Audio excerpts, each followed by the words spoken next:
Emergency हालात में यहाँ के हालात बहुत ख़राब है। और जो सरकारी व्यवस्था है उसको तो पूछिए मत। वहाँ ऑक्सीजन के लिए कुछ लोग घूम रहे थे, उनको ये कहा गया कि ऑक्सीजन नहीं है, ख़त्म हो गई है। मास्क तो वहाँ है ही नहीं है। बल्कि मैंने कहा, वहाँ एक डॉक्टर मौजूद थे तो मैंने वहाँ कहा एक मास्क खो दे दिए, मैं जल्दी में चलाया, मैं मास्क नहीं लगाया। कहा साहब यहाँ तो एक भी मास्क नहीं मिलेगा, यहाँ मास्क है ही नहीं। वहाँ सीएमओ ऑफिस हालात में भी अगर किसी अस्पताल में बेड चाहे तो फ़ोन करना पड़ता है या किसी की सिफारिश लगानी पड़ती है, बेड है ही नहीं। तो सरकारी अस्पताल की तो जो व्यवस्था है, ऊपर वाला अल्लाह करे कि कोई बात आगे ना बढ़े, तीसरे चरण में हम ना दाखिल हों, वरना यहाँ से तो कोई भी मदद नहीं मिल पाएगी, ज़ीरो इमदाद आप समझ लीजिए।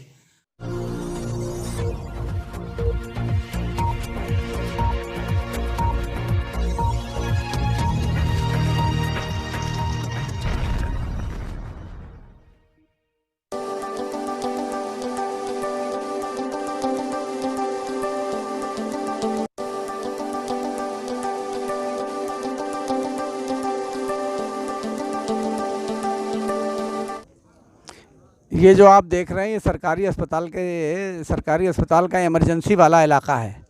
और इसमें ये बच्चे को जो आप देख रहे हैं, ये बच्चा जिसकी उम्र लगभग 6 साल के आसपास है, इसके हलक में कल से एक 5 का सिक्का फंसा हुआ है।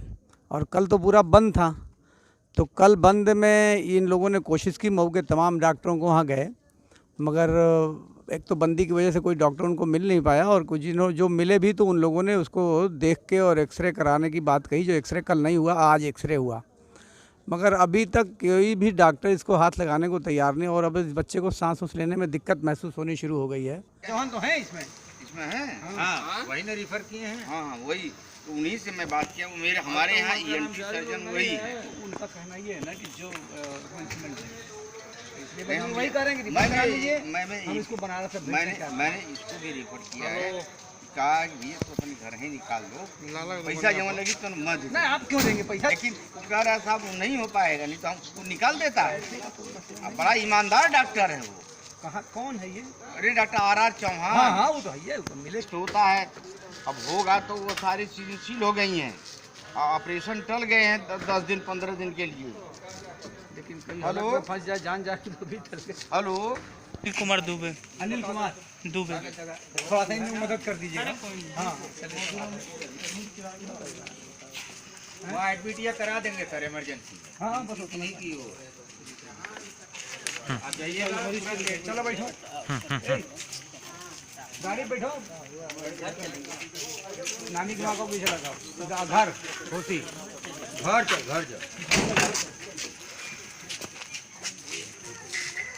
के जाता नंबर दो लोग जाते हैं। नंबर आपका नंबर सही है। आप एक गाड़ी सब काम में है। नंबर ले लो, मैं व्हाट्सएप कर दे रहा हूँ। चलो, एक मिल जाएगा, इसे देंगे। कॉल करके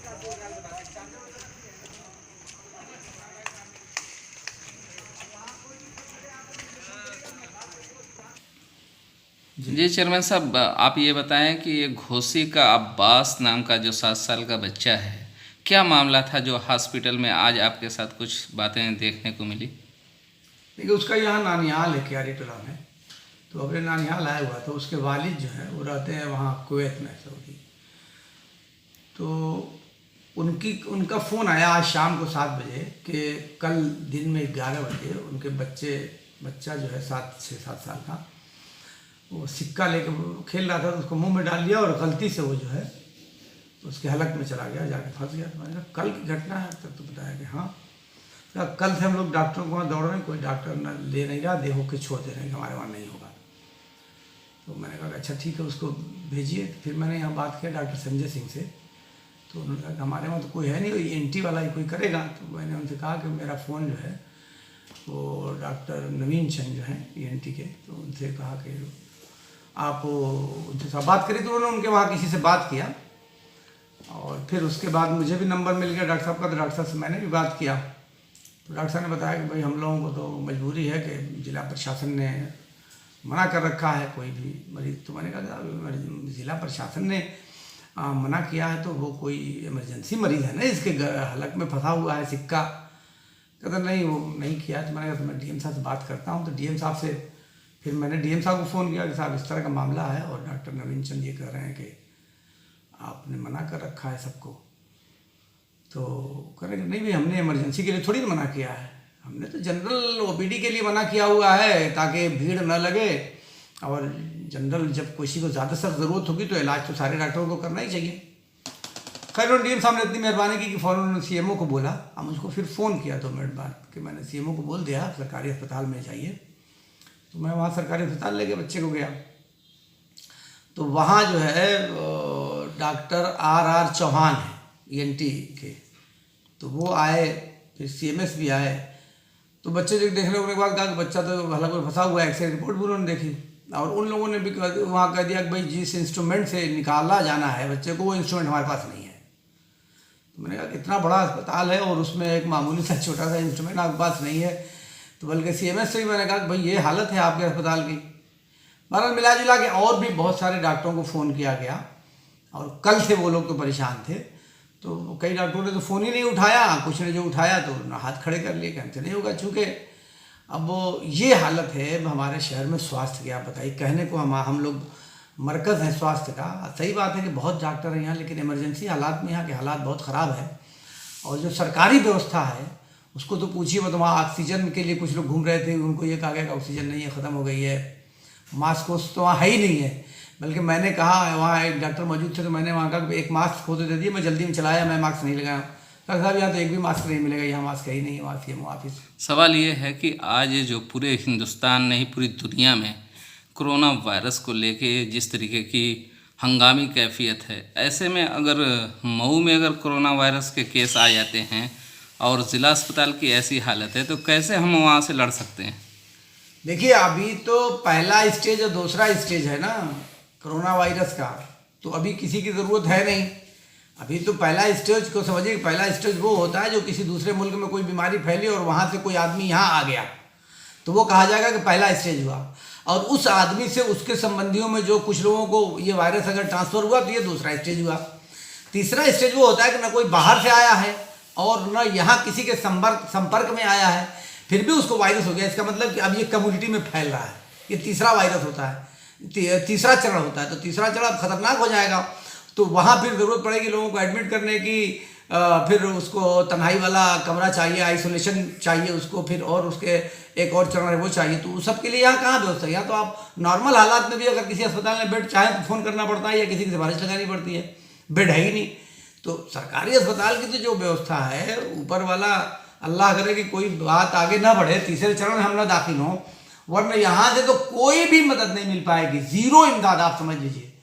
और उसमें अस्पताल के डॉक्टर या CMS को कुछ कहना ठीक थोड़ी ना, वो सरकार की जो व्यवस्था है, सरकार जितना उनको बजट देती है उसी हिसाब से व्यवस्था कर रहे हैं। यही समाजवादी पार्टी की सरकार थी, किसी अस्पताल में सारी चीज़ें रहती थी, और अब सरकार बदल गई है, तो सरकार जब फोकस करेगी यही चाहिए। दिल्ली में व्यवस्था अस्पताल में मैं गया था अभी 4 दिन पहले मैं, तो वहाँ के अस्पतालों में मैंने देखा कि बहुत बेहतरीन व्यवस्था है, लेकिन यहाँ सरकार को चाहिए कि अस्पतालों की व्यवस्था को ठीक करे, सेहत पे थोड़ा बजट को बढ़ावे, लोगों को मिजाज को ठीक करे, वरना। और बाकी है कि लोगों से हम यही कहना चाहेंगे कि भैया यहाँ की व्यवस्था पे आप भरोसे मत रहिए, ये प्रॉब्लम आपकी अपनी प्रॉब्लम है जो कोरोना वायरस है, और इससे आप जनता खुद ही बच सकती है। और ख़ुद बचने का तरीका यही है कि आप लोग भीड़ भाड़ से बचें, एहतियात करें। 15 दिन 20 दिन अगर एहतियात कर लेंगे तो शायद हम इस मुसीबत से निजात पा जाएं, वरना एक मरीज़ भी अगर मऊ में अगर आगे आ गया और उसको पता चलते चलते 10-20 लोगों को मुतासिर कर देगा तो बड़ी मुसीबत खड़ी हो जाएगी। इसमें जो भी गाइडलाइन है WHO की या सरकार के जो निर्देश हैं या डिस्ट्रिक्ट मजिस्ट्रेट के जो निर्देश हैं, वो सबको पालन करना चाहिए और उसमें सहयोग करना चाहिए। मैं देख रहा हूँ अपने शहर में कि ख़ास तरीके से जो मुस्लिम आबादी है उसमें और बुरा हाल है, सब सड़कों पे लोग हैं, कहीं कोई क्रिकेट खेलना है, कहीं कोई फुटबॉल खेलना है। भैया ये सब हाथ जोड़ के हम आपसे अपील कर रहे हैं कि इन सब चीज़ों को बंद करिए, हालात बहुत नाजुक हैं और समझने का प्रयास करिए। सऊदी अरब से लेके तमाम जो ईरान दूसरे मुल्कों के देखिए, पाकिस्तान जो मुस्लिम ममालिक हैं वहाँ की हालत को भी देखिए कि उन लोगों ने कितनी कड़ाई से इसको पालन किया है। और हम लोगों को भी चाहिए कि बहुत ही कड़ाई से पूरी व्यवस्था का पालन करें और ख़ुद को सुरक्षित रखें, देश को सुरक्षित रखें। अभी तक ऐसा कुछ नज़र नहीं आता कि मऊ में एक भी पॉजिटिव केस पाए गए हों। क्या लगता है कि मऊ के जो ज़िला इंतज़ामिया है उसके अलर्टनेस की वजह से इस तरीके का मामला है? देखिए अभी तो ना आजमगढ़ में कहीं कोई इस तरह का पॉजिटिव केस है, ना गाजीपुर में है, ना बलिया में है, और ना कहीं अगल बगल तो कहीं है नहीं। इस तरह कोई पुष्टि हमारे अगल बगल नहीं हो रही है, तो ये अल्लाह की मेहरबानी है। अब चाहे उसको अधिकारियों की चुस्ती कह लीजिए चाहे जो भी कह लीजिए, अधिकारी तो बहरहाल अपने जितना उनको संसाधन है उस हिसाब से काम कर ही रहे हैं। और सभी मैं देख रहा हूँ कि लगे हुए हैं। पुलिस के लोग तो ख़ास तरीके से पुलिस के लोगों को तो जितनी बधाई दी जाए वो कम है, क्योंकि हर मौके पे बेचारे ये तो यही तो खड़े मिलते हैं। आईनी को सबसे पहले गालियों मिलती है, कमाल ये है। तो ये लोग तो काम तो अपना कर ही रहे हैं, सभी लोग कर रहे हैं, लेकिन सरकार के पास जो संसाधन होना चाहिए, स्वास्थ्य विभाग के पास, जैसे अभी मैं पढ़ रहा था कि कुवैत में वहाँ की हुकूमत ने तमाम मीटिंग करके बहुत पहले से स्कूलों को बंद कर दिया और सब बच्चों को ऑनलाइन क्लासेज उनकी 15 मार्च से चालू हो गई। उन्होंने तमाम जो सेंसेक्स और निफ्टी जो गिरता चला जा रहा है, आर्थिक हालात जो गिरते जा रहे हैं, आर्थिक हालात को रोकने के लिए उन्होंने बहुत बड़ा एक फंड फराहम कर दिया। देखिए, दुनिया की बात की तो हम बहुत बात नहीं करते, लेकिन जो अपना देश है, जो अपना प्रदेश है, जहाँ पे जो ब्लू पॉवर्टी लाइन है वो बहुत हाई लेवल पे है, तो ऐसे में अगर कारोबार बंद रहते हैं और लोगों के सामने रोजी रोटी और पेट का सवाल पैदा होता है, तो सरकार की तरफ से इस तरीके कोई इंतजाम नहीं है। कैसे सुझाव सरकार को ये है कि जो कंट्रोल में जो एक कौन स्कीम के तहत जो लोग लिए पात्र गृहस्थी वाली, तो पात्र गृहस्थी में जिन लोगों का नाम है उन सब लोगों के खाते, बैंक खाते सरकार के पास मौजूद हैं। पात्र गृहस्थी में जितने लोग नॉमिनेटेड हैं उन सारे लोगों को कम से कम सरकार 2000 रुपया तो फौरी तौर से डाल दे, क्योंकि सारा जब आप बंद कर रहे हैं तो उससे तो कुछ काम चलेगा। क्योंकि दिहाड़ी मजदूर हैं, आपकी बात सही है कि यहाँ दिहाड़ी मजदूर सब आ जाएंगे ना जी। इन्होंने जो किया है कि इन्होंने कहा है ना कि 30-35 लाख लोगों को 1000 रुपये यूपी सरकार ने कहा हुआ है कि हम देने जा रहे हैं, अभी क्या हुआ पता नहीं, लेकिन उससे नहीं काम बनेगा। मेरा कहना है कि पात्र गृहस्थी की जो सूची है अगर उसको ये लोग बना लें और उन लोगों के खातों में अगर पैसा डाल दें, कम से कम 2000-3000 डाल देते फौरी तौर से, तो इन गरीब लोगों का काम चलने लगता। क्योंकि जो दिहाड़ी मजदूर है उनके पास भी पात्र गृहस्थी वाला में लिस्ट में नाम उनका ऑलरेडी मौजूद है।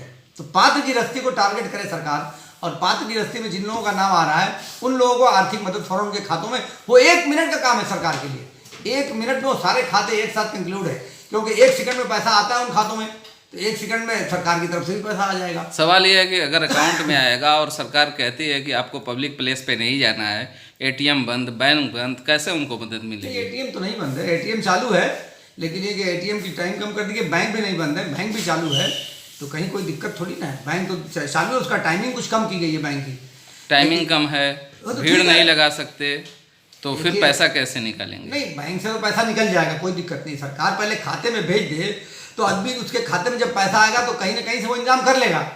किसी को भी आप चेक देकर किसी से उधार पैसा ले लेगा, कुछ भी कर लेगा, बैंक से निकाल लेगा। एटीएम चालू, एटीएम बंद नहीं है। कुल मिलाकर ये कहेंगे फौरी तौर पे सरकार को चाहिए कि हमारा पात्र गृहस्थी में जो लोग नॉमिनेट हैं उन सूची से उनको सारे लोगों को पैसा दे देना चाहिए फौरन। ठीक, शुक्रिया।